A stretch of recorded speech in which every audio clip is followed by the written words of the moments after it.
রাজ্যের ঐতিহ্যবাহী খার্চি উৎসব ও মেলাকে সামনে রেখে সেজে উঠেছে পুরান হাভেলি। আগামী 14 জুলাই মুখ্যমন্ত্রী ডাক্তার মানিক সাহার হাত ধরে পুরাতন আগরতলা স্থিত 14 দেবতা মন্দির প্রাঙ্গণে শুরু হবে 7 দিন ব্যাপী খার্চি মেলা উৎসব। এর আগে 13 জুলাই হাওড়া ঘাটে হবে স্নান যাত্রা।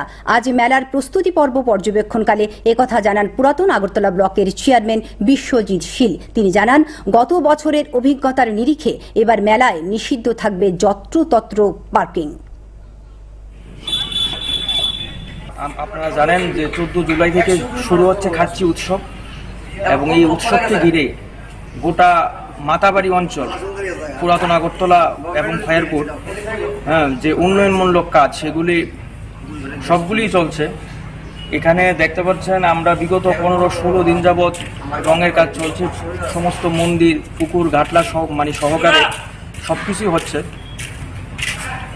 আপনারা জানেন আগামী 14 জুলাই থেকে আমাদের এই রাজ্যের যে ঐতিহ্যবাহী খার্চি মেলা এবং প্রদর্শনী সেটা শুরু হতে যাচ্ছে।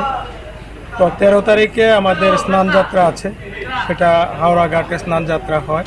তারপরের দিন থেকে মেলা শুরু হবে।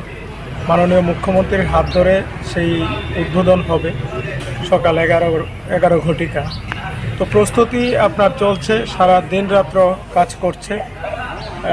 আমাদের যেই মেলা প্রাঙ্গণ এবং আশপাশের যে এলাকা সেটাকে আলোকসজ্জায় সাজিয়ে তোলার কাজ ইতিমধ্যে শুরু হয়ে গেছে।